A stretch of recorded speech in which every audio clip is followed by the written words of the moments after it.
تاوتوێ بە سپۆنسەری کۆمپانیای دارالمولکی بابان.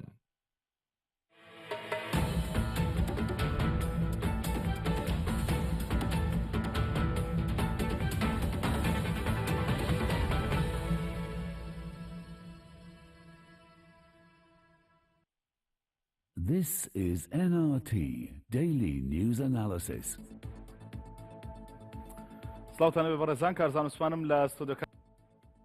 لەگەڵتانین بۆ تاوتوێکردنی پرسە گەرم و گرنگەکانی ڕۆژ. دیارە ئەمڕۆ یەکێتی نیشتیمانی کوردستان و کۆمەڵی ئیسلامی کوردستان کۆبوونەوەیان ئەنجام داوە و ئەوەی کە ڕاگەیەندراوە لەسەر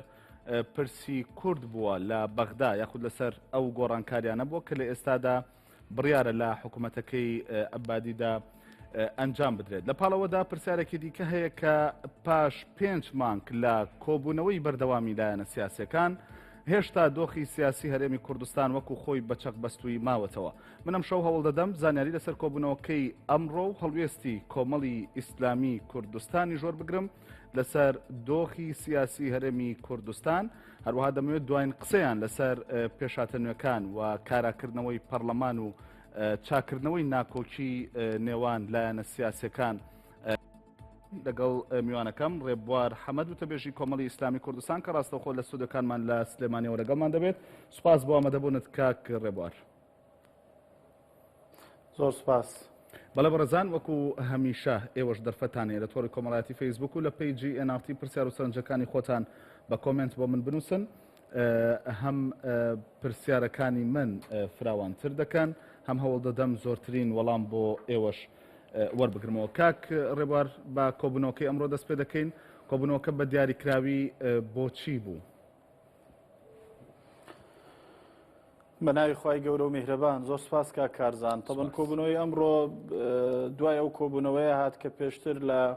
شاری سلێمانی کۆبوونەوەی چوارقۆڵی لە نێوان لایەنەکان کرا پەیوەست بە حکوومەتە تەکنۆقراتەکەی عەبادی و هەروەها ئەو گرفتانەی کە ئێستا هەن لە نێوان کورد و بەغداد بە تایبەت مەسەلەی شەراکەت و هەروەها هەوڵدان بۆ خستنەدەری یا مابڵین دوورخستنەوەی کورد وەک شەریکێکی ڕاستەقینە لە پرۆسەی سیاسی لە عێراق. قسە لەسەر ئەوانە کراوە، جارێکی کە جەخت کرایەوە لەسەر هاو هەڵوێستی لایەنە سیاسیەکان و وەلانانی بەشێک لە ناکۆچە سیاسیەکان لانی کەم لە پێناوی پاراستنی بەرژەوەنەتەوە یەکان و هاو هەڵوێست بوونمان بۆ ئەو پرسانەی کە پرسینەتەوەین و پەیوەستن و هەموو هێز و لایەنە سیاسیەکان لە بەغدا کۆ دەکاتەوە. بەڵێ، ڕای کۆمەڵی ئیسلامی کوردستان لەسەرەوەی ئێستا لە بەغدا دەگوزارێ و بە تایبەت بابەتی پەیوەست بە لایەنی کوردی چییە؟ یعنی پێی وایە کە دەبێت بکشێتەوە لەو پرۆسەیە یان وەکو لایەنەکانی دیکە باسی لێوە دەکەن دەبێت سوور بێ لەسەر بەدەستهێنانی ئیستحقاقاتەکانی خۆی لە بەغدا؟ بەڵێ، تەبان پێشەکی دیارەوەی کە لە بەغدا هەیە حقیقەتەن ڕوویەکی ئیجابی هەیە کە جوڵەیەکی سیاسی هەیە لە عێراق. ئەم جوڵە سیاسیە بەرەنجامی ئەو جمودەیە کە لە عێراقیش وەکو هەرێمی کوردستان هەیە و بەرەنجامی گەندەڵیەکی قوڵە کە لە جونگەکانی حکومڕانەتی لە عێراقدا هەیە. بێشک هەرێمی کوردستانیش ڕەنگە بەشێکی گرنگی ئەو کێشانەی کە لە بەغدا هەن لێرەش هەبن، بەڵام ئەوەی کە ینی ئەوە خاڵی جیاکاری یا با بڵین جەوهەری جیاوازیەکان ئەوەیە کە لە بەغدا جوڵەیەکی سیاسی هەیە و پەرلەمانێکی زیندوو ئەکتیڤ هەیە و حرەکەتێکی سیاسی نێوان هێز و لایەنە سیاسیەکان و پێکاتەکان هەیە. لە پێناوی ئەوەی لانی کەم ئەو دۆخەی کە هەیە لە عێراقی پەڕێنن بە دیاریکراوی هەڵوێستی کۆمەڵی ئیسلامی ئەکرێ بڵین ئێمە چاکسازی لە هەرێم بێ یا لە بەغدا پێمان وایە ینی خواستێکی جەماوەریە و ئەرچێکی هەنووکەیە کە ئەبێت چاکسازی بکرێەوە بێ جونگەکانی حکومڕانی لە گەندەڵی پاک بکرێنەوە و ڕیشە چێژ بکرێن و ئەو چاکسازیە بەلای ئێمەوە گرنگێکی ئەیکاوە گرنگ چۆنێتی ئەنجامدانی ئەو چاکسازیەوە گەیشتنە بە سیستمێکی حکومڕانی تەندروست کە عێراق پێی بگا کە تا ئەو کاتەی هەرێمی کوردستان بەشێکە لە عێراق بە تەکید ئێمەش لە خاڵە ئیجابی و لایەنە باشەکانی سوودمەند دەبین و بە تەکیدیش لە سلبیاتەکانی زەرەرمەند دەبین. و خاڵێککەی ئەوەی کە هەڵوێستی کۆمەڵی ئیسلامی ئێمە ڕامان گەیاند و ئێمە باوەڕمان بەوە هەیەکە بێت هاو هەڵوێستبی لایەنە سیاسیەکان و من ناڵم بەڕاستی ئەو بارودۆخە سیاسی کە لە هەرێمی کوردستان هەیە و ناتەبایە سیاسیە کاریگەری نییە بە تاکید کاریگەری هەیە بەڵامە بێ هەوڵ دەینە و کاریگەریە کەم بکەینەوە بە ئاراستەی بەرژەوەندێنەتەوەیەکان هەنگاو بنین. خۆشبەختانە تا ئێستا لە بەغدا هاو هەڵوێستی لیستە کوردستانیەکان و یەکدەنجیان وای کردووە کە هەر چۆنێک بەیانی پێداگیری لەسەر خواستەکانی کوردوای کردووە کە حکوومەتی عەبادی نەتوانێت سەرکەوتوو بێت لەوەی کە خواستی کورد بخاتە دەرەوەی حکوومەتە ئەو حکوومەتە نوێی کە کاری بۆ دەکات. ڕێبوار گلەی یەکە بوو لە کۆمەڵی ئیسلامی کوردستان و هەندێک لەلایەنەکانی دیکە جگە لە پارتی دیموکراتی کوردستان و یەکێتی نیشتیمانی کوردستان بۆی کە لە هەرێمی کوردستانەوەن داوای چاکسازی و گۆڕانکاری و کوالەتی بەرز بۆ حکوومەت و ئیدارەدان دەکەن بەڵام لە بەغدا پێچەوانەکەی دەبینن ئەوان لە بەرەی چاکسازی دانین بەقەدەوەی کە دەیانەوێت ئەو ئیدارەی کە هەبووە لە ماوەی ڕابردوودا یاخود لانی کەم ئەو نوێنەرانەی کورد کە لە ناو حکوومەتی عێراقیدا بوون وەکو خۆی بمێننەوانێ هۆکاری ئەمە چی بوو یعنی بۆ نیشاندانی کۆدەنگی بوو لەگەڵ لایەنەکاندا یان مەبدەء بوو ئەمە بەنسبەت کۆمەڵی ئیسلامی بنمونە. ئێمە ینی هێشتنەوەی ئەو کۆدەنجە سیاسی کە هەیە لە بەغدا لە هەرێمی کوردستان بە تەکید لەسەر و ئەساسەنی ئێمە بێدەنگ بین لەو بارودۆخە سیاسی کە لە هەرێمی کوردستان هەیە بە تەکید جۆرێک لە سیاسەتی بانێک و دوو هەوا زۆر جارە بینین پەیڕەوە کرێ لە نێوان هەرێم و بەغدا ئێمە ئەگەر لە بەغدا لەگەڵ شەراکەتی ڕاستەقینەدا بین لە نێوان پێکاتە ئەساسیەکانی عێراق و الهێز و لایەنە سیاسیەکانە بێ هەمان شەراکەت بۆ هەرێمی کوردستانیش بەرجەستەکەین و بێکاری لەسەر بکەین ئەگەر بۆ بەغدا پێمان وابێ پێویست بێ تەوافق پارێزراو بێ لە بینی هێز و لایەنە سیاسیەکان ئەو تەوافقە ئەبێ لێرە شۆک و بنەماکاری لەسەر بکەین ئەگەر لە بەغدا حکوومەتێکمان نەوێت کە تەجاوزی دەسەڵاتەکانی پەرلەمان و مەرجعیەتی یاسایی بکە بە تاکید دەبێت لە هەرێمی کوردستانیش دەسەڵاتێکمان نەوێت کە تەجاوزی پەرلەمان بکە ئەگەر ئێمە لە بەغدا لەگەڵ هەبوونی فراکسیۆنی چالاک و پەرلەمانی ئەکتیڤ پەرلەمانی چالاک و پەرلەمانتاری ئەکتیڤ و فراکسیۆنی کارا و دەسەڵاتی یاسایی دابینە بێت لە هەرێمی کوردستانیش چاوپۆشی نەکەین و چاو نەنوقێنین لە ئاستی لە کارخستنی گەورەترین موسسەی تەشریعی لە هەرێمی کوردستان ئەوانەی کە بۆ عێراق ڕاستن ئەگەر ئێمە لە بەغدا داوای پاراستنی پێکاتەکانی عێراق و استحقاقاتی هەڵبژاردننی لایەنە سیاسیەکان بکەین ئەبێ لە هەرێمی کوردستانیش ڕەچاوی ئەوە بکەین کە بێ استحقاقی هەڵبژاردننی تێکڕای لایەنە سیاسیەکان لە هەرێمی کوردستانیش پارێزراو بێ بمبورە ئەوەی ئێستا ئەگوزارێ ئەوەی کە خۆت ناودنا سیاسەتی بانەکە و دووهەوانە یعنی ئێوە لە هەرێمی کوردستان داوای دەکەن و تاوەکو ئێستاش دەڵێن ئەوانەی ئێمە داوای دەکەین جێبەجێ نەکراوە بەڵام لە بەغدا پێچەوانەکەی دەبینین ینی لە بەرەی پارتی دیموکراتی کوردستان و یەکێتی نیشتیمانی کوردستانە ناناوە بەرەبەرەی گەلی کووردە ئەو بەرەی نەتەوەیە ئەو بەرەیە کە هەومان کۆکاتەوە بەرەیەکە کە ئێمە هەتا لە چوارچەوەی دەستور و عێراقدا بین ئەبێ لە سەنگەری گەل و نەتەوەی خۆمان دابین ئەو بەرەیەکە کە ئێمە لە ناوخۆشی داوای پاراستنی لەسەر بنەمای دادگەری و لەسەر بنەمای دروستکردنی تەبایی سیاسی و لەسەر بنەمای استحقاقاتی هەڵبژاردن و لەسەر بنەمای ناردنی کەفاەتی نیشتیمانی و خەڵکی بەتوانە ناردنی بۆ بەغدا لەسەر بنەمای ئەوەی کە نوێنەرەکانی کورد دەسپاک بن و نوێنەری باشی نەتەوەکەی خۆیان بن لە بەغدا ئێمە لەسەر ئەو بنەمایە هەماهەنگیەکەین بە تەکید هەماهەنگیکردنی کۆمەڵی ئیسلامی بۆ چاوپۆشیکردن نییە لەوەی کە لەو نقصان مەبەستەکەی من بە دیاریکراوی ئەوەیە لە ماوەی ڕابردوودا ئێوە بۆ خۆتان زۆرترین گلەیتان هەبووە لە نوێنەرانی کورد بە تایبەت لەو خەڵکانی کە وەزیر بوون لە حکوومەتی عێراقیدا بۆی کە نەیانتوانی وەکو پێویست کار بکەن بۆ بەدەستێنانی ویستی کورد یاخود مافەکانی کورد بەڵام ئەمڕۆ بەرگری دەکەن پێکەوە لەمانەوەی ئەو خەڵکانە لە ناو حکوومەتدا یعنی باش بۆ ئێوە ئەو کات قسەی سیاسیتان کردووە یان ئەوەی ئێستا دەگوزارێ تەنیال وەکو خۆ دوتت لەبەر ئەو ویستە نەتەوەییە ئێمە بەرگری لە پێگەی نەتەوەییەکەین و بە هیچ شێوەیە بەرگری لە هیچ کەسێکی دیاریکراو ناکەین و هەنگاوەکانی ئێمە لەسەر بنەمای پێوەرە و بەرگریە لە استحقاقاتی نەتەوەییمان و لە خواستە نیشتیمانیەکانی خۆمان لە چوارچێوەی دەستوردا و لە مافە نەتەوەییەکانمان بە هیچ شێوەیەک بە ئامانجگرتنی کەسەکانیەوە هیچ کەسێکیش لای ئێمە هێڵی سوور نییە. باشە بگەڕێنەوە سەر هەڵوێستەکانی کۆمەڵی ئیسلامی کوردستان لەسەر ئەوەی کە ئێستا لە عێراقدا دەگوزارێ. کۆمەڵی ئیسلامی کوردستان لەگەڵ ئەوەی کە خیتابی نەتەوەی پاراستووە لەگەڵ لایەنەکاندا وەکو خۆدا ئاماژت پێکرد لەگەڵ ئەوەیە کە ئێستا عیبادی دەیکات یان دژێتی چونکە بەنسبەت کوردەوە ینی لایانی کوردی تاوەکو ئێستا جۆرێک لە ناڕوونی هەیە بەوەی کە دژی عیبادی دەوەستێتەوە یان لەگەڵ یەتی هێشتا ڕوون نییە. دەمەوێت ڕای کۆمەڵی ئیسلامی کوردستان بزانم هاوتایە لەگەڵ لایەنە سیاسەکانی دیکەیان بۆ چوونێکی پێچەوانە و جیاوازی هەیە. ئێمە ئەو هەنگاوانەی عەبادی کە باڕاستەی چاکسازین و باڕاستەی دروستکردنی حکوومەتێکن کە لەسەر بنەمای کەفاەت و لێهاتووی و بۆ دروستکردنی حکوومەتێکی دامەزراوەیی کە بتوانێ گەندەڵی ڕیشە چێش بکە بتوانێت حکوومەتێک دروستکە کە هاوسەنجی لە نێوان پێکاتە و هێزە سیاسیەکان بجێڕێتەوە بتوانێت ئەو جیاوازیە گەورەیە لا ببا کە ئێستا لە 175 پۆستەکانی خوار وەزارەتەکان لە عێراقدا لە تەنها لە دەستی تەنها یەک حزبی عێراقیدان. ئەو هەنگاوانەی بەو ئاراستەیە ئێمە پشتگیریەکەین ئێمە لە بەرامبەر هەموو ئەو هەنگاوانە ئەوەستینەوە کۆمەڵی ئیسلامی کە بیەوە پێکاتە نەتەوەیەکانی عێراق و هێز و لایەنە سیاسیەکان وەلا بنێەوە پێچەوانەی ئەوەین کە ئەوە بۆ خواستی لایەنێکی دیاریکراو یا هێزێکی دیاریکراو یا پێک مکەوینێکی دیاریکراوی عێراقی بێ کۆمەڵی ئیسلامی هاو هەڵوێستە لەگەڵ هێز و لایەنە سیاسیەکان بۆ پاراستنی ئەو بنەمانەی کە عێراقی نوێی لەسەردا مەزرا کە بریتی بوو لە بنەمای شەراکەت و تەوازن و تەوافق ئەو سێ بنەمایە کە عێراقی نوێی لەسەردا مەزراوە کوردیش لە چوارچەوەی دەستوردا کۆکاتەوە تا ئەو کاتەی ئێمە لە چوارچەوەی عێراقدا ئەمێنینەوە کۆمەڵی ئیسلامی لەگەڵ ئەو هاو هەڵوێستیانەیە لەگەڵ هێز و لایەنە سیاسیەکان ئەوەش بەبێت چاوپۆشیکردن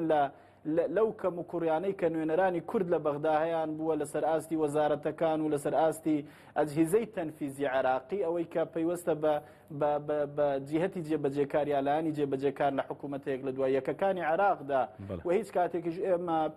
حتا چاوپۆشیمان لەوە نەکردو کە ڕەنگە کۆمەڵی ئیسلامی هێزی یەکەم بێ لەوەی کە بەشخوراوترین هێز بووە لە ناو هێزە سیاسیەکانی عێراقدا کە استحقاقاتی هەڵبژاردننی خۆی لە عێراقدا لەسەر ئاستی دامەزراوە تەنفیزیەکانی عێراق وەرنەگرتووە. هاو هەڵوێستیتان چاوەڕوانی بۆ دروست کردوون بۆ ئەوەی کە تعویز بکرێنەوە بۆ کاندیدە نوێەکان ئەگەر کاندید بدرێتە وەزارەتە حکوومەتە نوێەکەی یان گۆڕانکاریەکان لە حکوومەتە نوێەکەی عیبادیدا؟ ئێمەوە بە حەقێکی مەشروعی خۆمان نەزانین و پێمان وایە تەبایی سیاسی بەبێ دروستکردنی دادگەری لە نێوان هێز و لایەنە سیاسیەکان بەدینایەت. واتە بەڵێنتان وەرگرتووە؟ بە حەقێکی مەشروعی خۆمان نەزانین و بەشێک لە یەکەم ئیتیفاقی کە ئێمە کۆبنەوەی چوارقۆڵی لە باشە بەڵام لە سەرەتای حکوومەتەکەی عیبادیەوە بە حەقی خۆتان زانیوە حتمەن لەگەڵ بەشداری کورد لە حکوومەتەکەدا ئێستا کە بڕیارە گۆڕانکاری بکرێت لەم حکوومەتەدا ئێوە بەڵێنتان لەلایەنی کوردی وەرگرتووە بۆ ئەوەی کە تعویز بکرێنەوانێ یاخود پۆست و وەزارەتان بەربکەوێ؟ ئەو لایەنە کوردیانەی کە زیاتر نوێنەرایەتی کوردیان کردووە بە دیاریکراوی پارتی دیموکراتی کوردستان و یەکێتی نیشتیمانی کوردستان کە لە بەغدا زۆرترین نوێنەرایەتی کوردیان بردووە بە تەکید ئەگەر لە داهاتوودا هەنگاوەکانیان بۆ جێڕانەوەی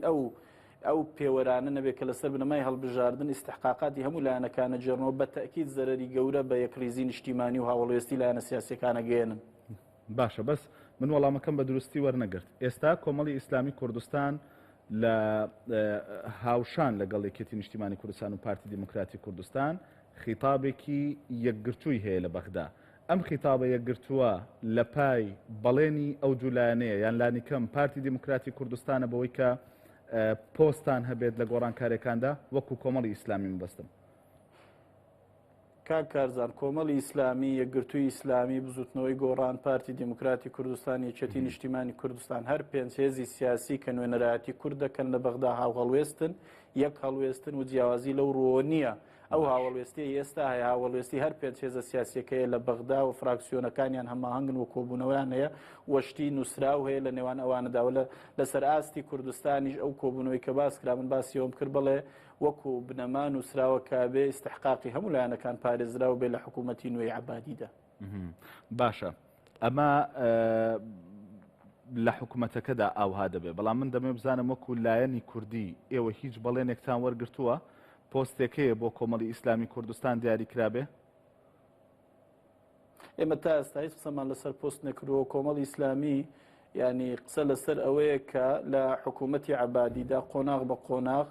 پێگەی کورد لاواز بووە. ئێمە ڕۆژگارێک بوو کە لە دەستپێکی دامەزراندنەوەی عێراقی نوێ قسەمان لەسەر مادەی 140 لە جێڕانەوەی ناوچە جێناکۆکەکان بوو. بەرەنجامی ئەو سیاسەتە ناتەندروستەی کە لە نێوان هەرێمی کوردستان و بەغداد بابوو، بەرەنجامی ئەوە ئێمە زۆر چوینەتە دواوە. ئەمە ئێستا قسەکردن لەسەر مادەی 140 مادەی 140 و خاک و ئاو و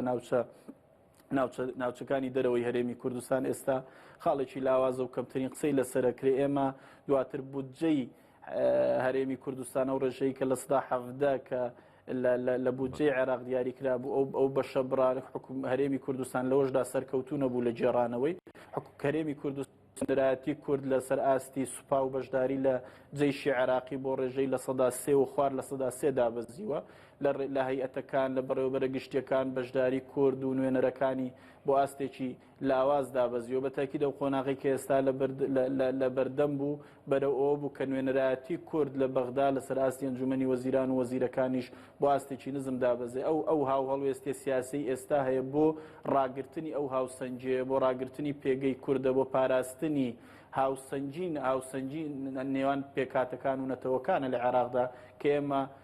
ئەرکی سەرشانمانە ئەو پێنجهێزەی لە بەغداین و بزات ئێمە وەکو کۆمەڵی ئیسلامی بە ئەرکی سەرشانی خۆمان نەزانین کە بتوانین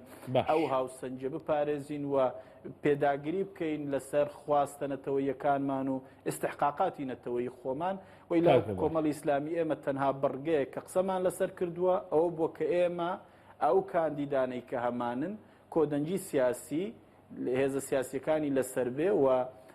فراکسیۆنە کوردیەکان لە بەغدا جێی ڕەزامەندی ئەوان بێ و ئەوانە تەمسیلی کورد بکەن لە بەغدا. دواترە بێ لەسەر ئیستحقاقی هەڵبژاردننی ئەو لایەنانەش بێ بە دیاریکراوی. نوێنەرانی کورد لە ناو حکوومەتەکەی عەبادیدا لە ماوەی ڕابردوودا ئەگەر ئەوەندە لاواز بوون، ئەوەندە بێدەستکەوت بوون، ئێستا ئێوە بەرگری لە چی دەکەن؟ بۆی پرسیارەکەم بە هەڵە نەگا قسەی من لەسەرەوە نییە کە ئێوە یەکگرتوو نەبن، یەک خیتابی نەتەوەی نەبێ. یعنی قسەکە ئەوەیە کە لە پای ئەم یەکگرتوو ئەم خیتابە نەتەوەیە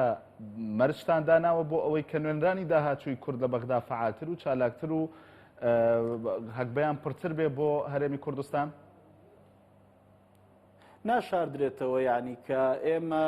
لە هەرێمی کوردستان خاڵێکی زۆر لاوازمان هەبووە کە ئێمە مەرجعیەتێکمان نەبووە کە یا ئەوەی ناوێنەی مەرجعیەت یا کۆمیسیۆن یا جهتێکی دیاریکراومان هەبێ، لایەنێکی دیاریکراومان هەبێ کە هەموو لایەنە سیاسیەکان کۆ بکاتەوە مەرجعی سیاسی نوێنەرانی کورد بێ لە بەغداوانە کۆ بکاتەوە لێپرسینەوەیان لەگەڵ بکە. ئەگەر پەرلەمانی کوردستان نە لە ڕابردوودا و ئەرکەی جێبەجێکردن لە ئێستاشدا کە لە کارخراوە ئەتوانێت وەزیفەیە جێبەجێ بکەوە. هێز و لایەنە سیاسیەکانیش تەنها لەو کاتانەی کە پێگەی کورد وەکو ئێستا کەوتۆتە مەترسیەوە هاتوونەتە سەرخەت و کەوتونەتە گفتوگۆ لەگەڵ بەغدا. بە تاکید یعنی ئێمە ئێستاش دیفاعمان لە نوێنەرەکانی کورد نییە، دیفاعمان لە ئستحقاقاتی نەتەوەی خۆمانە. ئەگەر بێتە سەر هەڵسەنگاندنێکی دروست بۆ نوێنەرانی کورد لە بەغدا و وەزیرەکان و ئەوانەوە بکات ئێمە قسەی خۆمانمان هەیە و بە تاکیدیش لەو ڕۆ ڕەنگە هەرێمی کوردستان لە زۆر ڕوە لە مەلەفی پەیوەندیەکانی لەگەڵ بەغدا سەرکەوتوو نەبوو بێ، مەلەفێکی ناڕوون بووەوە بە شێوەیە کە هاوبەشی سیاسی لە نێوان هەموو لایەنەکان دروست کرد بێ و بەڕێوە بردراوێ بەو شێوەیە. ئەگەر ئێوە سەرنجتان هەبوو بێ و قسەی خۆتان هەبوو بێت لە ماوەی ڕابردوودا ڕەنگە ئێستا دەرفەتێکی باش بێ بۆ ئێوە. بۆ نمونە ئەمڕۆ کە لەگەڵ یەکێتی نیشتیمانی کوردستان دانیشتن قسەتان چی بوو لەسەر سیاسەتی سەرکردایەتی کورد لە ماوەی ڕابردوودا لە بەغدا؟ ئێمە ئێستاش و لە کۆبوونەوەی چوارقۆڵیش ئەوەمان تاکید کردەوە کە دەبێ ئێمە مەرجعیەتێکمان هەبێ و بە یاسا ڕێکەخرێەوە چۆن کۆبێتەوە کە مەرجعیەتە نوێنەرایەتی جیهەتێک بێ کە نوێنەرایەتی کورد لە بەغدا ڕێنمایی لێوەربگرێت، تەوجیهاتی لێوەربگرێت، بتوانێت کە ئیدارەی مەلەفی کورد و کێشەنەتەوەیەکانی کورد بدا لە بەغدا و زۆر جار تەبعاً وەکو خۆتان نەزانن نوێنەرانی کورد بە تایبەتی لەسەر ئاستی فراکسیۆنەکان گرفتی گەورەیان هەبووە لەوەی کە مەرجعیەتێک نەبوو هەمویان کۆکاتەوە بەیەکەوە ئاراستەیان بکات. باشە لە ئێستادا کە مەرجع نییە ئەگەر هەبوایە ینی دەبوو پەرلەمان بێ پێم وابێ، چونکە تاوەکو ئێستا هیچ لیژنەیەکی فەرمی لە نێوان لایەنە سیاسەکاندا بۆ ئەو بابەتە ڕانەگەێنراوە. بەڵام دەوترێت لە ئێستادا کە قسە هەیە لەسەرەوەی هەموو لایەنەکان بگەڕێنەوە بۆ حیزبە سیاسەکانی خۆیان بۆ نمونە کۆمەڵی ئیسلامی کوردستانیش گرفتی نییە لەوەی کە ئێمە مەرجەعمان نییە پەرلەمانمان نییە لە بابەتێکی ئاوها دامادەم دەگەڕێنەوە بۆ حیزب ئێوەش گرفتان نییە و بێدەنگن وایە؟ ئێمە ئەگەر هێز و لایەنە سیاسیەکان کۆدەنجی نیشتیمانی دروستکەن بەشێکی لەو کۆدەنجە نیشتیمانیەکە و قسەی خۆمان بەڕوونی و بە شەفافی لە کۆبوونەوەکان کردووە ئەگەر قسە لەسەرەوە بێ کە فراکسیۆنەکان لە بەغدا تەخویل بکرێن وەکو فراکسیۆنە کوردیەکان خۆتەزانی لە چەند ڕۆژی ڕابردوو داوایان کرد بوو ئێمە سەرۆکی فراکسیۆن و فراکسیۆنەکەی خۆمان کە نوێنەراتی دەنگدەرانی کۆمەڵی ئیسلامیەکەن لە بەغدا مخەوەلن بۆی کە نوێنەراتی کۆمەڵی ئیسلامی بکەن و بڕیاری سیاسی کۆمەڵی ئیسلامیشان بەدەستە لە بەغدا ئەگەر قەرار لێرە بدرێمە بەشێکە بین لەو هاوهەڵوێستی سیاسی ئەگەر لە بەغداش بێ و هەر کاتێکیش بەڕاستی ئێمە پێداگرین لەسەر ئەوەی کە پەرلەمان کارا بکرێتەوە یا هەرنگایەک بندرێ بە ئاراستەی دروستکردنی مەرجعیەتێکی یاسایی بۆ نوێنەرانی کورد لە بەغدا بە تاکید ئێمە یەکەم هێزی سیاسی دەبین کە لە دانانی بەردی بناغی ئەو مەرجعیەتە بەشدارە بین. باشە کاک ڕێبوار دێمەوە سەر ئەوەی کە خۆت وروژاندت پێشووتر مەسلەی سیاسەتی بانێکە و دووهەوە لە ماوەی ڕابردوودا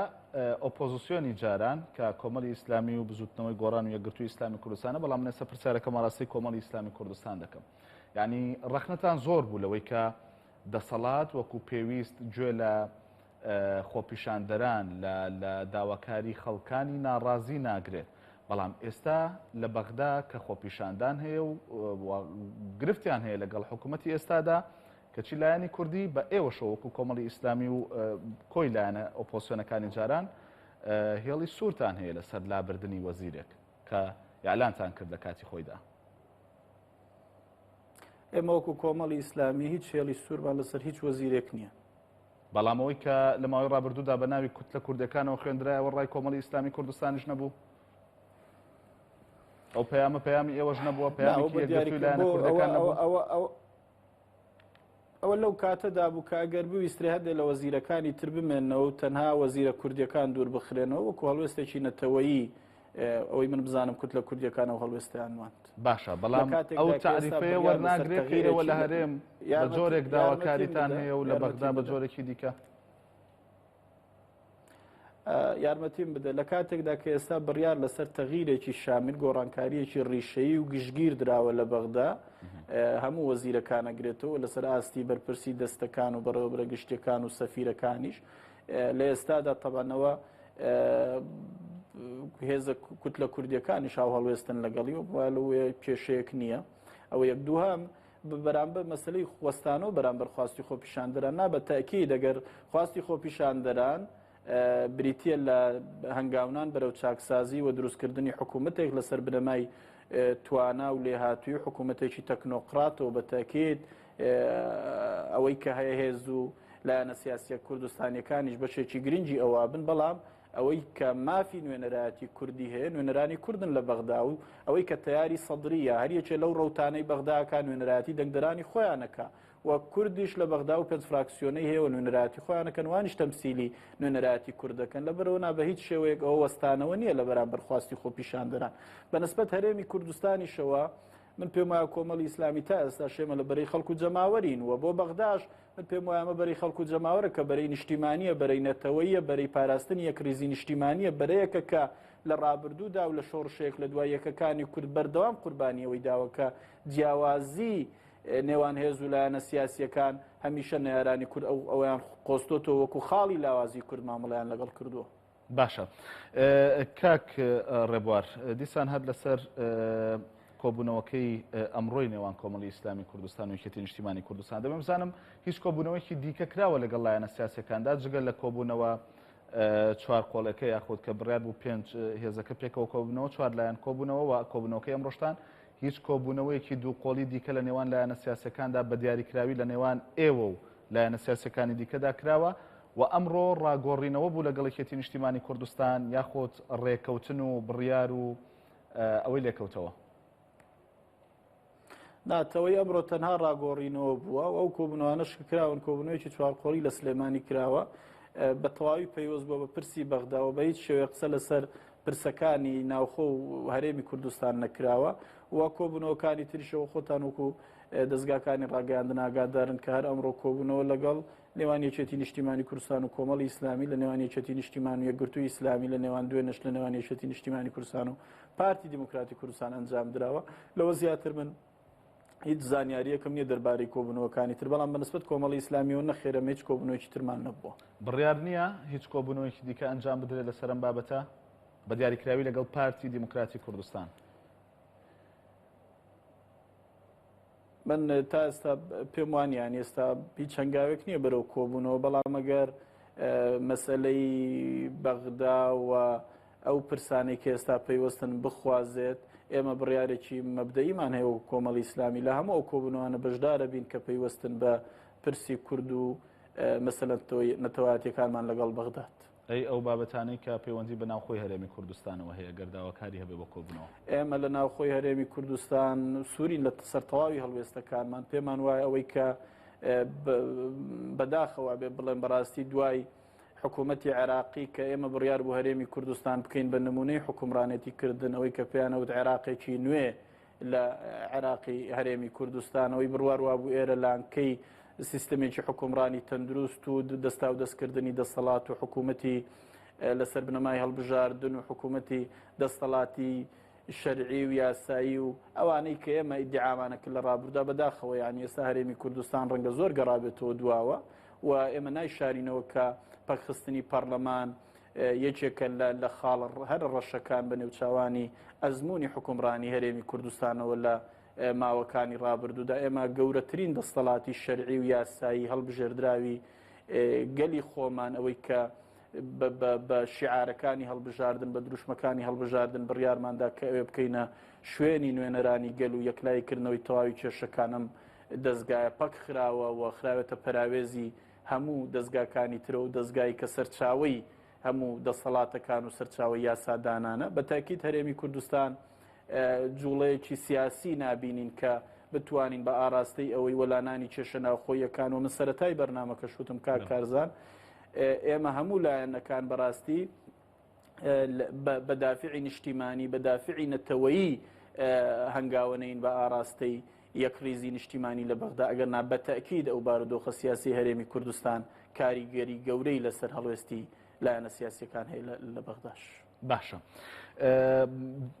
تەوەرێکی دیکە تایبەت دەکەم بۆ بابەتەیانی مەسلەی ئەو چەق بەستوویە سیاسی کە ئێستا لە هەرێمی کوردستاندا بوونی هەیە دارماوەی 5 مانگە لە پاڵەوەی کە ئەم دۆخە ئاوها ماوەتەوە بەڵام یەکتربینینی لایەنەکان لە ئارادا هەبووە هەم لەسەر دۆخی ناوخۆی هەرێمی کوردستان هەم لەسەر بابەتی دیکەی جیا بۆ نمونە پەیوەست بە کورد لە داهاتووی کورد لە بەغدا بۆچی تاوەکو ئێستا هیچ دەرئەنجامێک یان قسەیەکی نوێ لەسەر گۆڕانکاری لە دۆخی سیاسی هەرێمی کوردستاندا نەبوو تەنانەت لەسەر مەسەلەی کاراکردنەوەی پەرلەمانیش؟ خۆتەزاری تەبەن مەسلەی لە کارخستنی پەرلەمان بە بڕیارێکی سیاسی هێزێکی سیاسیە لە کارخراوە ئەبێ و بڕیاری کاراکردنەوەی پەرلەمانە و هێزە بیداوەوە کلیلی دەستپێکردنەوەی گفتوگۆکان و چارەسەرکردنی ئەو کێشە هەڵپەشێردراوانەیە و ڕوبڕووبوونەوەی ئەو قەیرانانەشەکە لە هەرێمی کوردستانان هەموو ئەو کۆبوونەوە دوو قۆڵی و سێ قۆڵی و چوار قۆڵیانەشکە لە ڕابردوودا کراون هەندێک هەوڵی سەرەتایی بوون بە ئاراستەی کاراکردنەوەی پەرلەمان و دەستپێکردنەوەی گفتوگۆی جددی لە نێوان هێز و لایەنە سیاسیەکان کە بڕوای من تا ئێستاش ئیرادەیەکی جددی نییە بۆ کاراکردنەوەی پەرلەمان. باشە ئەم ئیرادەیە کە نییە بۆ نمونە لانیکە مێگرتووی ببوورە کۆمەڵی ئیسلامی کوردستانیش هیچ پرۆژە و پلان و قسێکی نوێ نییە لەسەر ئەو بابەتە یان پێی وایە گەر هەشی بێزیادەیە یان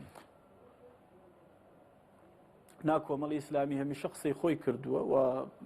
ئێمە بە بەردەوامی چ لەسەر ئاستی دەستگاکانی ڕاگەاندن بۆ ڕایگەشتی و چ لەسەر ئاستی کۆبوونەوەکانیش لەگەڵ هێز و لایەنە سیاسیەکان و قسەی خۆمان کردو ئەوانش کە کەناڵی فشاری ئێمە بوو بنتوانی بێتمان بەکاریان بێنین بە ئاراستەی خستنەوە گەڕی پەرلەمان بێت تەقسیر ئەو هەنگاوانەمان ناوە بەڵام بەداخەوە تا ئێستا وەکوتم ئەو ئیرادەیە نابینین کە پەرلەمانی کوردستان کارا بکاتەوە هەرچی شتێکیش کە بە کۆمەڵی ئیسلامی بکرێت لەو پێناوەدا بە تەکید کۆمەڵی کا بەس من وتم وەکوتم ئەمە بڕیاری لایەنێکی سیاسی دیاری کراوەت ئەوانە بڕیارێکی سیاسی تر ئەو بڕیاری خوانیان هەڵۆشێنەوە و پەرلەمان کارا بکەنەوە پرۆسەی سیاسی لە هەرێمی کوردستان جوڵەی تێبکەوێتەوە. باشە بەڵام ینی خۆ هەموو لایەنە سیاسەکان قسەی خۆیان هەیە لەسەر مەسەلەی کاراکردنەوە و پەکخستنی پەرلەمانیش بەڵام خۆ قسە ئەوەیە کە دوجار ینی کردداری بەدوادابێ بۆچی کردار نابینرێ ینی نەرمینواندن لە هیچ لایەنێکی سیاسیەوە نابینرێت تەنانەت لە ئێستادا ئەگەر ماوەیەک بەر لە ئێستا هەندێک پرۆژە و پلانی لایەنەکان هەبوو بۆی ئەم دۆخە چاپ بکەنەوە ئێستا ئەوەش بە کۆتا گەیشتویانی ڕاستە هەموو لایەنە سیاسیەکان قسەکەن بەڵام هۆکارە بابەتیەکان بەڕوونی دیارن و خەڵکی هەرێمی کوردستان و چاودێرانی سیاسی و شیکەرە و ڕۆژنامەنووسان زۆر باشە زانن کە هەڵوێستە کردداریەکان کامانن و باشە زانن کە ئەو لایەنانەی بە کردار لە ساحەکەدا هەڵوێستیان هەبووەوە لەگەڵ خواستی جەماوەر و میلەتدا بوونە چێن و من پێم وایە زوویا درەنگیش ینی لە جگە لەوەی کە لەسەر زاری چاودێران بە تەکید هەموو چین و توێژەکانی میلەت لە داهاتوودا قەراری خۆشیان لەو ڕۆ ئەدەن و ئەو هەڵوێستانش کە کامە هەڵوێستا ئەو هەڵوێستانن کە بە ئاراستەی بەرژەوەندی گشتی و بەرژەوەندیە ئەو ئەوانەی کە بە ئاراستەی بەرژەوەندی دروستکردنی سیستمێکی حکومڕانی تەندروست سیستمێک کە بنەماکانی دەستا و دەستکردنی دەسەڵاتی تێدا بێت سیستمێک کە دوور بێ لە قۆڕخکاری سیستمێک پێ کە بتوانێت لانی کەم شراکەتێکی ڕاستەقینە لە نێوان هێزەکان دروستکە ئەو هێز و لایەنە سیاسیانی بەو ئاراستەیە کاریان کردو هەڵوێستی ئەوان ڕوون و ئاشکرایە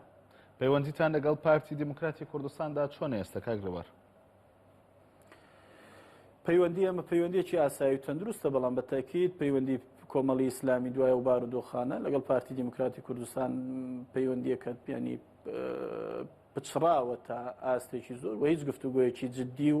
ڕاستە و خۆ لە نێوان کۆمەڵی ئیسلامی پارتی دموکراتی کوردستان نەبووە لە ماوەکانی ڕابردوودا باشە ناشبێت بڕیارنێ ینی هیچ کۆبوونەوە و یەکسەربینینەکە بێ لەسەر پرسە ناوخۆیەکان ئێمە وەکو کۆمەڵی ئیسلامی هەر هەنگاوێک بە ئاراستەی گفتوگۆ لە نێوان هێز و لایەنە سیاسیەکان بەکارێکی تەندروستە زانین و باوەڕیشمان وایە ئەو لایەنە سیاسیانە بەبێ گفتوگۆوە بەبێ ڕوونەتواندن ناتوانن بگەن بە نەتیجە بەڵامی وەکو کۆمەڵی ئیسلامی باوەڕمان وایە پارتی دیموکراتی کوردستان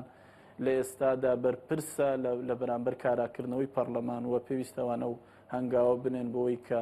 وەکو باسم کرد پرۆسەی سیاسی لە هەرێمی کوردستان بکەوێتەوە کار و حکوومەتی ئەو حکوومەتە بنکە فراوانەی کە هەیە جارێکی کارەکانی خۆی دەست پێ بکاوە هەر هەنگاوێکیش لە دەرەوەی ئەو هەنگاوە بە بڕوای من چارەسەری کێشەکان ناکەوە من لێرەوە حەزەکەم ئەوە بڵێم هەر بیرکردنەوەیەک بە ئاراستەی جێڕانەوەی پرۆسەی سیاسی و پرۆسەی حکومڕانی بۆ دواوە دروستکردنی حکوومەتی لەسەر بنەمایەوەی پێڵێن حکوومەتی زۆرینە بە تاکید خزمەت بە حکوومەتی بە سیستەمی حکومڕانی لە هەرێمی کوردستان ناکە و حکوومەتی ئەو حکوومەتەی کە لە ڕابردوودا لە نێوان پارتی دموکراتی کوردستان و یەکێتی نیشتیمانی کوردستاندا هەبوو لە ئەزمونونەکەی ڕوونەوە دەرەنجامەکانیشی ئێستان کە پرۆسەی حکومڕانیە سیستەمیان دەرەنجامەکانی ئەوەیە کە ئێستا لە ئەزمموی حکومڕانی هەرێمی کوردستان دەرکەوتووە دوای 25 ساڵ باشە پەیوەندیتان لەگەڵ بزوتنەوەی گۆڕاندا چۆنە کاکڕێبەر لە ئێسادا ئێمە لەگەڵ بزوتنەوەی گۆڕانش پەیوەندێکی ئاساییمان هەیە و بە تاکید وەکو زۆر جاری کەش گوتراوە ڕەنگە بە حکمی قۆناغی ئۆپۆزیسیۆن بوون زۆرێ لە هاو هەڵوێستیمان هەبێت لەگەڵ بزوتنەوەی گۆڕانەوی شەرەوەی کە ئەو هاوڵێستانە بەرەنجامی قەناعەتی کۆمەڵی ئیسلامی خۆیەتی و ڕەنگە بەرەنجامی قەناعەتی بزوتنەوەی گۆڕان و یەکگرتووی ئیسلامی یان یەکێتی نیشتیمانی کوردستان یا لە هەندێک قۆناغی کە پارتی دیموکراتی کوردستان بە جۆری لە هاوڵێستی دروستەکە ئێمە پەیوەندێکی ئاسایی و دۆستانەمان لەگەڵ بزوتنەوەی گۆڕان هەیە باشە هەرچەندە لە پێشودا ڕەنگە ئەمە ڕوون بوو بێ بەڵام لە ئێستادا دەمەوێت ئەوە بکەمەوە بە پرسیار ینی لە ئێستادا بۆ کاراکردنەوەی پەرلەمان دوو ویستی وازەح هەیە کە بزوتنەوەی گۆڕان داوا دەکات پەرلەمان و وەزیرەکان وەکو خۆیان حکوومەت حتمەن وەکو خۆی کارا بکرێتەوانێ ئەو کات گفتوگۆکان بۆ تێپەڕاندنی دۆخی سیاسی ئێستای هەرێمی کوردستان دەست پێ بکە لە بەرامبەریشدا دیارە پارتی دیموکراتی کوردستان پێی وایە کە دەبێت پەرلەمان و حکوومەت گۆڕانکاریان بەسەرداوێت بە دیاریکراوی دەستی سەرۆکایەتی پەرلەمان ئەو کات گفتوگۆکان لەگەڵ لایەنە سیاسەکاندا دەست پێ بکاتەوە پێشوەخت گفتوگۆکان لەسەر بابەتی کاراکردنەوەی پەرلەمان دەست پێ بکاتەوە کۆمەڵی ئیسلامی تەییدی کام لەم دوو بۆچوونە دەکات ئەگەر پرسیارەکەم گەیشتە بێ کاک باش بەڵێ جارە تەبەن بە نسبەت ئەوەی کە ئێمە بەنسبەت گەڕانەوەی وەزیرەکانی بزوتنەوەی گۆڕان و ئێمە پێشتریش تەبان و کۆمەڵی ئیسلامی لە هەڵوێستەکانی خۆی و توێتی ئەبێ بارودۆخی هەرێمی کوردستان ئاسایی بکرێتەوە مافێکی سروشتی بزوتنەوەی گۆڕانەکە وەزیرەکانی بگەڕێنەوە سەرکار بەڵام بەنسبەت کاراکردنەوەی پەرلەمان ئێمە هەمیشە وتومانە دەستپێکی ئەو زمینە سازیە کابێ بکرێت لە پێناوی دەستپێکردنەوەی گفتوگۆ لە نێوان هێز و لایەنە سیاسیەکان بە جددی و هەروەها وەگەرخستنەوەی پرۆسەی سیاسی لە هەرێمی کوردستان کە لە ئێستادا تووشی جمود و وەستان بووە بەنسبەت گۆڕینی دەستەی سەرۆکایەتی پەرلەمان حقیقەتەن ئێمە وەکو کۆمەڵی ئیسلامی هیچ مبەڕیرێک نابینین دەستەی سەرۆکایەتی لە دەستەیەکی یاساییەوە هەڵبژێردراوەوە ئەم دەستەیە ینی ئەرکە یاساییەکانی خۆی لە پەرلەمانی کوردستان جێبەجێ کردووە پەرلەمانی کوردستان ئەرچی ئاسایی و یاسایی خۆی جێبەجێ کردووە دەربارەی ئەو یاسانی کە هەیەەوە لایەنە سیاسیەکان بوون حقیقەتەن نەگەیشتن بە سازان لەسەر پرسی سەرۆکایەتی هەرێم و ئەگەر بە تاکید لایەنە سیاسیەکان لەسەر پرسی سەرۆکایەتی هەرێم بگەیشتمان بە سازان و اتفاقیان بکە بە پەرلەمانی کوردستان خۆ بەشێک نەبوو لەو گرفتانەی کە هەیە بۆیە بەڕاستی ئەی پەرلەمانی کوردستان ناچار بووە لە قۆناغێکی دیاریکراو کە ویلایەتی سەرۆکی هەرێم کۆتایی پێهاتوو ئەوان وەکو دەسەڵاتێکی یاسایی مامەڵە لەگەڵ ئەو پرسە بکەن و هەنگاوە یاساییەکانی خۆیان دەست پێ بکەن باشە لەسەر گۆڕینی دەستەی سەرۆکایەتی پارتی دموکراتی کوردستان ئەوەیان ڕاگەیاندووە ینی کە بە شێوازی جیاواز ئەمەیان بە بزوتنەوەی گۆڕان گەیاندووە هیچ پەیامێکی لەم جۆرەیان بە ئێوەش گەیاندووە و کۆمەڵی ئیسلامی کوردستان لە کاتێکدا سکرتێری پەرلەمان لە کۆمەڵی ئیسلامی کوردستانە بە تاکید ئەو پەیامە بە هەموو لایەک گەیشتووە خۆ ڕۆژانە هەڵوێستی پارتی دموکراتی کوردستان ڕوونە لەسەر گۆڕینی دەستەی سەرۆکایەتی هەرێم دەستەی سەرۆکایەتی لە دەستگاکانی ڕاگەیاندن لە قسەی ئەعلامی لە شوێنی دیکەوە بەڕەسمی هیچ پەیامێک بێ من نەگەیشتووە لەو ڕۆوە بەڵام ئەوی تر ئەوەیە کە خولایەن و لایەنە سیاسیەکانی کە هەڵوێستی تریان هەیە لەسەر پرسی سەرۆکایەتی هەرێم و ئەوەش یعنی هەڵوێستی سیاسی هەر لایەنێکە کە لەو ڕووای خاتەڕۆکو باسم کرد ئێمە پێمان وایە دەستەی سەرۆکایەتی عفو پەرلەمانی کوردستان ئەرکێکی یاسایی خۆیان جێبەجێ کردو لەو قۆناغدا باشە پێم باشە هەندێک لەو کۆمنتانت بۆ بخوێنمەوە کە لە تۆڕی کۆمەڵایەتی فەیسبوک بۆ ئێمە هاتووە بەشێک لەو کۆمنتانە سەفین قەڵاتزەی نووسوێتی ئایا کۆمەڵی ئیسلامی کوردستان هیچ هەوڵێکیان داوە بۆ ئەوەی بزوتنەوەی گۆڕان و پارتی دموکراتی کوردستان لە یەکتر نزیک بکەنەوانێ؟ نەخێر هیچ هەوڵێکی لەو جۆرەتان نەبوو و ناژبێت کە ڕێبوار؟ نەخێر کۆمەڵی ئیسلامی هیچ هەنگاوێکی لەو جۆرەی نەنەوە. باشە ئێوە لە ماوەی ڕابردوودا ڕەنگە زۆر قسەتان لەسەر خەمی خەڵک کرد بێ سیامەند ئاکرێی نووسوێتی کۆبوونەوەکان تەنها بە فیڕۆدانی کاتە و هیچ حزبێک جورئەتی ئەوەی نییە لەسەر مافەکانی خەڵک بێتە دەنگ و بێتە سەرشەقام و بێتە بەرەی گەل. کۆمنتە ئەوەی ئێمە لە ڕابردوودا کردومانە بەشایەتی خەڵک هاو هەڵوێستی بووە لەگەڵ خەڵک و جەماوەری کوردستان چ لەسەر ئاستی فراکسیۆنی پەرلەمانیمان چ لەسەر ئاستی هەڵوێستی سیاسی کۆمەڵی ئیسلامی و کۆمەڵی ئیسلامی بەکردەوە سەلماندوێتی کە لەبەرەی خەڵک و جەماوەرەوە هەر کاتێکیش کۆبوونەوەکان بە فیرۆدانی کات بوو بێ وەزاندرا بێ کە نەتیجەی نابێ کۆمەڵی ئیسلامی هەڵوێستی خۆی هەبوو بەرامبەر بە کۆبوونەوەکان. باشە بەس خۆ لە ماوەی ڕابردوودا لە پاڵەوەی کە قسەتان هەبووە لەسەر خەمی خەڵک و گلەی زۆرتان لە حکوومەتە بووە بەڵام تاوەکو ئێستاش لەو حکوومەتەدا ئامادەیتان هەیە؟ تا ئێستا ئەو حکوومەتە بنکە فراوانەیە کە پێی ڕێکەوتنێکی سیاسی لە نێوان ئەو پێنج لایەنانە دروست بووە. ئێمە ئێستاش باوەڕمان وایە کە هەر هەنگاوێک بە ئاراستەی وەلانانی حکوومەتی بنکە فراوان و وەلانانی شەراکەتی ڕاستەقینە و دەستپێکردنی هەنگاوەکانی چاکسازی خزمەت بە سیستەمی حکومڕانی لە هەرێمی کوردستان ناکەمانەوەشمان لەو پێناوەدایەوە هەمیشە بەو ئاراستێدا هەر کاتێکیش بزانین کشانەوەی کۆمەڵی ئیسلامی خزمەت بە پرۆسەی سیاسی و هاوڵاتیانی هەرێمی کوردستانەکە بە تاکید ئەو هەنگاوانی. باشە ئاگا سێبور نووسوێتی گۆڕان و کۆمەڵ بە تەنها ناتوانن هیچ بکەن. دیارە ئێستا ئاراستەکان یاخۆت دیدگاکان بۆ چارەسەری پرۆسی سیاسی و تەنانەت سیستەمی حکوم لە هەرێمی کوردستاندا بە جۆرێک لە جۆرەکان دابەش بوون. ئێوە وەکو کۆمەڵ و گۆڕان بە تەنهان لەو دیدگایی کە نزیکە لێکەوە؟ ناخۆ جیاوازیەکان لە هەرێمی کوردستان دیارن ئەو کە هەیە لەسەر سیستەمی حکومڕانی لە هەرێمی کوردستان و ئەو دابەشبوونەی لە نێوان هێزە سیاسیەکان هەیە لە نێو خۆیاندا. کۆمەڵی ئیسلامی هەڵوێستەکانی ڕوون و دیارن و ئێمە بەو نسبێ بەرپرسیارین کە هەڵوێستەکانی خۆمان بنین و لەو ڕۆژەوە هەموو ئەو کەناڵانەی کە کەناڵی تەندروستن بۆ گۆڕانکاری لە هەرێمی بۆ گۆڕانکاری لە سیستەمی حکومڕانی ئەو کەناڵانە بگرینە بەر وە لە ڕابردوودا هەنگاومان ناوە بە تاکید لە داهاتوشدا بەردەوام دەبین. باشە دیارە کۆمنتەکان زۆرن لە تۆڕی کۆمەڵایەتی فەیسبوک.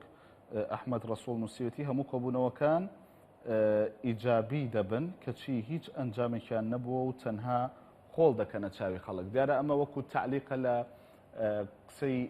ئێوە بمبورە وەکو لایەنە سیاسەکان و خەڵکانی ناو لایەنە سیاسەکان بۆی دەڵێن کە کۆبوونەوەکانمان ئیجابی بوو بەڵام دواتر هیچ دەرئەنجامێکی نەبوو ئەو کۆبوونەوانە و هیچ لە دۆخی سیاسی و تەنانەت لە ژیانی خەڵک ناگۆڕێ. ئێمە لە ڕابردووشدا لە کۆبوونەوە پێچخۆڵیەکانوانەی پێیوەست بن بە هەرێمی کوردستان ئێستا شەو کۆبوونەوانەی کە پەیوەستن بە عێراقەوە ناوەڕۆکی کۆبوونەوەکانمان بە شەفافی بۆ ڕایگشتی خستۆتە ڕوو وەکو لەو بەرنامەی جەناب تەبینی منە و خاڵانەی کە خاڵی اتیفاقمان بوون لەگەڵ لایەنە سیاسیەکان قسەمان لەسەر کرد ئەوانش کە خاڵی جیاوازمان بوون قسەمان لەسەر کرد و لەو ڕۆەمە هیچ کاتێک و کۆمەڵی ئیسلامی ئەو نەهجەمان نەگرتوۆتە بەر کە ڕایگشتی چەواشە بکەین و کۆبوونەوەکان بەکاربێنین لە پێناوی خەفەکردنەوەی ڕایگشتی. بە تاکید کۆبوونەوەکان لای ئێمە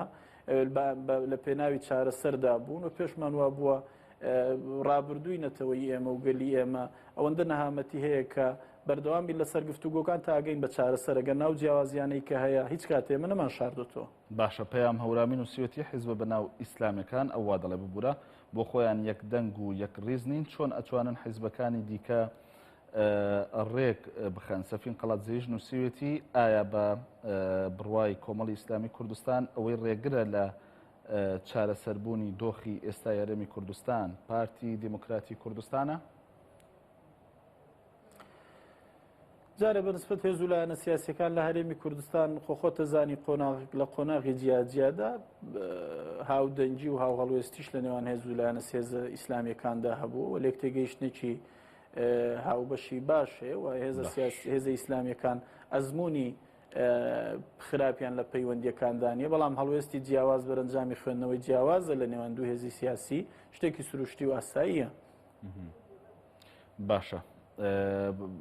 کۆمنتێکی دیکە هاتووە پێشووتر من بە جۆرێک لە جۆرەکان پرسییم بەڵام دیسان ئەم پرسیاری کردوەوە هەڵبەز مستەفا دەڵێ کۆمەڵ لە گۆڕان زیاتر دژێ حکوومەتەوە بە گەندەڵی ئەزانێت بەڵام وەزیرەکەیان ئەو وا دەڵێ بە پاڵیش بیان کەنە دەرەوە ناڕوات لە حکوومەت ئەمە سیاسەتی دووفاقی نییە؟ خوێندنەوەیکی هەڵەیە ئەوەی ڕخنە لە حکوومەت بگرێ پێی وابێت کە ئەو لایەنە دژی حکوومەتە ئێمە حکوومەتێکمانەوێت کە چاکسازی بکە حکوومەتێکمانەوێت کە گەندەڵی ڕێشە چێش بکەوە حکوومەتێکمانەوێت کە خزمەتی هاوڵاتیان بکە وەزیرەکانی کۆمەڵ و نوێنەرانی کۆمەڵ لە حکوومەتدا بە عەمەلی سەلماندویانەمانەوەیان لە حکوومەت لە پێناوی ڕیشە چێشکردنی گەندەڵی لە پێناوی خزمەتکردنی هاوڵاتیانە و نمونونەکانیش بەرچاو ڕوونن و ڕخنەگرتن لە حکوومەت و لە ئەدای حکوومەت لەوەی کە ئێمە بەشێکین لەو حکوومەتە و نەیتوانی و ئەدایەکی بەو شێوەیە هەبێت کە لە ئاستی خواستی هاوڵاتیان بێ و هاوڵاتیانی هەرێمی کوردستان ڕوبەڕووی ئەو هەموو قەیرانانە نکاتەوە بە تەئکیدەوە نەک دژایەتی کردنی حکوومەت نیەوە ئەو پەڕی دڵسۆزیە بۆ ئەو حکوومەتەی کە ئەمانەوێت لە هەرێمی کوردستان خزمەتی هاوڵاتیانی خۆمانی پێ بکەین حکوومەتێک بە ئێمە ویستومان ئەم حکوومەتە نەگاتە ئەو ڕۆژەی کە هاوڵاتی متمانەی پێنیە کاتێک کاڵێ پارەم نییە کاتێک کاڵێ موچەم پێ نادرێ ئەوە بەرەنجامی ئەو سیستەمە حکومڕانیە ناتەندروستەیە کە هاوڵاتی متمانەی پێنەماوە بە تەئکید خوێندنەوەیەکی زۆر هەڵەیە ئەگەر ڕخنەگرتن وا لێک بدرێتەوە کە دژایەتیکردنی حکوومەتە. باشە دوایین کۆمنتت بۆ دەخوێنمەوە عەبدوڕەحمان قادر دەڵێت سەیرە کۆمەڵ دیفاع لە وەزیرەکانی ئەووا دەڵێ پارتی دەکات لە بەغدا بەڵام لێرە دژایەتیان دەکەن ئەو دەڵێ ئەو وەزیرانە لە بەغدا چیان بۆ کورد کردووە؟ بەنەو پرسیارە مەڵامدایەوە کارزان ئێمە بەرگری لە نوێنەرانی کورد لە نوێنەراتی کوردەکەین لە بەغدا بە تەئکید من جارێک کەیڵێمەوە کۆمەڵی ئیسلامی بەرگری لە هیچ کەسێک ناکاوەکو کەس بەڵام بەرگری لەو نوێنەرایەتیە کەین کە نوێنەرایەتی نەتەوەیە کە لە بەغداوە جۆرە لە هاو هەڵوێستیمان پێویستە بۆی بتوانین پێگەی کورد لە عێراقدا بپارێزین لە دوای ساڵ لە دوای ڕوخانی ڕژێمی پێشووی عێراق و بنیادنانەوەی عێراقی نوێ ڕۆژ لە دوای ڕۆژ پێگەی کورد لە عێراق بەرەو لاوازی دەچێت لە کاتێکدا ئەو هەنگاوانش کە بە ئاراستەی ئەوەی پێڵین هەنگاونان بە ئاراستەی سربەخۆی هیسا هیچ ینی داهاتوێکی ڕۆشن نییە تا ئێمە لەو ڕۆژۆ بەرچاوڕوون بین ئێمە تا ئەو کاتەی لە عێراقداین تا ئەو کاتەی لە چوارچێوەی دەستورێکدا لە عێراق بەیەکەوە مێنینەوە پێداگیری دەبێت لەسەر مافەنەتەوەیەکان مام بکەین لە بەغدا ئەمەیە بەرگریەکانی کۆمەڵی ئیسلامی نەک بەرگری بێت لە وەزیری هیچ لایەنێکی سیاسی دیاریکرا. زۆر سوپاس بۆ ڕێبوار حەمەد و تەبێژی کۆمەڵی ئیسلامی کوردستان سوپاس دەکەم کە ڕاستەوخۆ لە ئەستۆدەکانمان لە شاری سلێمانیەوە لەگەڵمان بووی ئازانێ نافتی سوپاس بۆیەوەش سوپاس بۆ کۆمنتەکانتان لە تۆڕی کۆمەڵایەتی فەیسبووکی وادارم توانی بێتم وەڵامی پێویستم بۆ ئێوە وەرگرتبێتەوە تا بەرنامێکی دیکە هەرشاد.